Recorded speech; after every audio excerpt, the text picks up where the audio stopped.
রাজ্যে শুরু হয়েছে পশ্চিমবঙ্গ আবাস যোজনার দ্বিতীয় কিস্তির অনুদান বিতরণ। বৃহস্পতিবারই সকলের অ্যাকাউন্টে টাকা ঢুকেছে।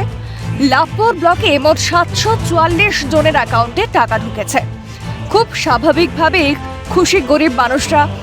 একেবারে সঠিকভাবে তথ্য যাচাইয়ের পর দ্বিতীয় কিস্তির টাকা ঢুকেছে উপভোক্তাদের অ্যাকাউন্টে।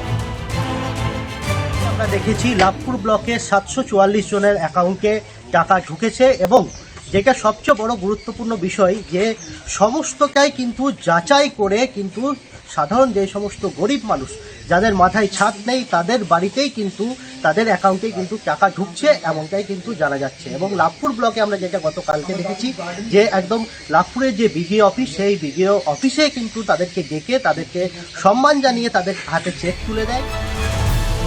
এক স্থানীয় বাসিন্দা বলেছেন, ভোটের আগে পরে প্রায় 5 থেকে 6 মাস বেশ চিন্তায় ছিলেন। তবে দ্বিতীয় কিস্তির টাকা ঢুকেছে, আরও সার্ভে চলছে। আগামী দিনে আরও উপভোক্তারা টাকা পাবে, আশাবাদী তিনি। মুখ্যমন্ত্রীকে ধন্যবাদ জ্ঞাপন করেছেন তিনি। কতটা খুশি আপনারা? এতে আমরাও খুশি, আমি নিজেও বাড়ি পেয়েছি এবং গ্রামগঞ্জে আমাদের সাইডে যারা আছে গরিব মানুষ বৃষ্টি পড়ছিল, রিংটোন বন্ধ হয়েছে, তো টাকা ঢুকছিল না।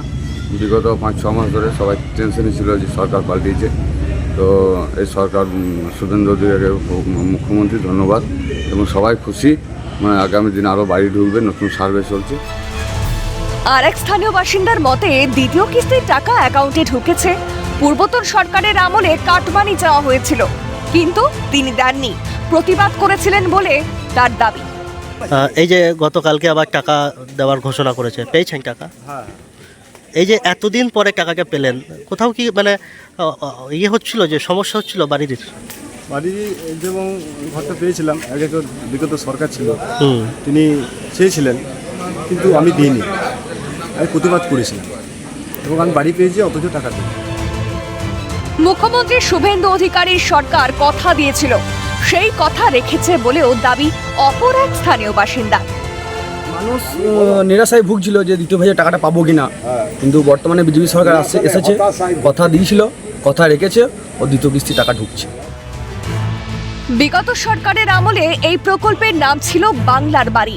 বর্তমানে প্রকল্পের নাম বদলে হয়েছে পশ্চিমবঙ্গ আবাস যোজনা। তৃণমূল জমানায় এই আবাস যোজনার বাড়ির বরাদ্দ নিয়ে কাটমানি নেওয়ার অভিযোগ প্রকাশে এসেছিল। এই প্রকল্পকে ঘিরে অনেক বেনিয়মের অভিযোগ উঠেছিল পূর্বতন সরকারের আমলে। কেন্দ্রের কোনো গাইডলাইন মানা হতো না। তবে সঠিকভাবে তদন্ত করার পরই বাড়ির দ্বিতীয় কিস্তির টাকা পেয়েছে সাধারণ মানুষ। এবার আর কোনো কাটমানি দুর্নীতির জায়গা নেই, বার্তা রাজ্য সরকারের। অমরনাথ দত্তের রিপোর্ট, ক্যালকাটা নিউজ।